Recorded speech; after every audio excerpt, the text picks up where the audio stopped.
안녕하세요. 세무사 엄마입니다.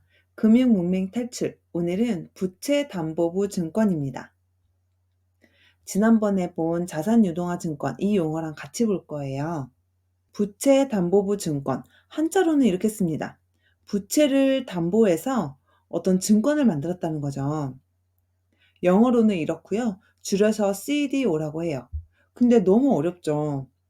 한국말도 영어도 진짜 어렵습니다. 이 증권은 파생 상품이에요. 파생 상품은 말 그대로 어디선가 파생된 상품이라는 겁니다.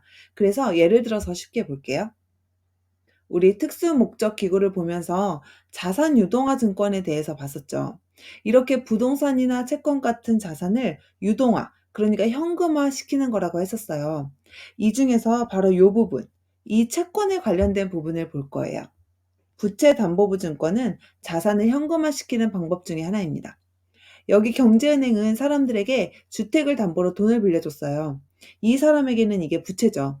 이 부채를 모아보니까 100억 원, 그리고 만기가 30년이었어요. 근데 경제은행은 계속 돈을 가지고 영업을 해야 되는데 돈을 다 빌려주고 나서 30년 뒤에 100억 원이 들어오는 거잖아요. 그래서 투자자를 모읍니다. 이 채권을 팔려고요. 바구니에 담아서 이대로 팔아요. 그럼 투자자들이 경제은행에 돈을 주겠죠. 투자자들은 왜 이걸 살까요? 수익률이 좋으니까요. 은행이 팔면서 그냥 팔지는 않을 거예요. 뭔가 이익을 얹어주겠죠. 내가 사람들한테 받는 이자에다가 1%씩 더 쳐서 줄게. 이런 식으로 하는 거예요. 원금은 당연히 주는 거고요. 그래서 사람들은 이게 안전하니까 괜찮겠구나라고 생각을 하는 겁니다. 그래서 사람들에게 이자를 받아서 그 이자를 그대로 주고 거기에 수익도 얹어주고요. 이 사람들은 그 수익을 나눠 가지고 또 이 사람이 원금을 받으면 그 원금까지도 받을 수 있으니까 괜찮다고 생각을 하는 거예요.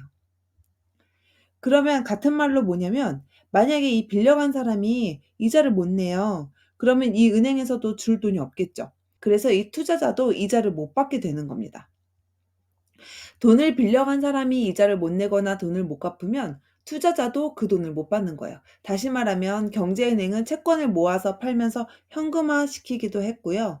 또 못 받을 것에 대한 위험을 투자자에게 분산시킵니다. 그거를 신용위험 분산이라고 표현을 해요. 무슨 말이냐면 경제은행은 이 채권을 어쨌든 다 주고 돈을 받았잖아요. 그러니까 사실 경제은행은 이 위험이 끝난 거예요. 이 사람이 만약에 돈을 못 갚으면 이 채권을 가지고 있는 투자자의 손해인 겁니다. 그래서 이 신용 위험을 분산한다. 위험을 다른 사람한테 전가시킨다. 이렇게 표현을 하기도 해요.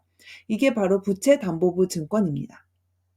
2008년 서브프라임 모기지 사태에서 이 부채담보부 증권이 있었죠.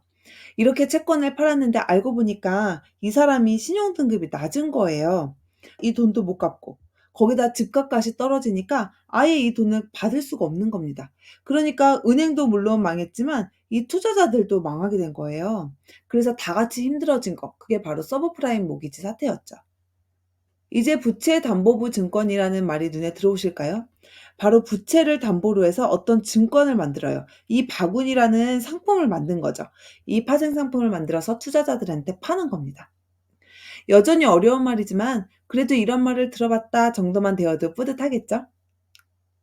우리 오늘은 자산유동화 증권을 보면서 거기에 속하는 부채담보부 증권이란 용어까지 같이 봤어요.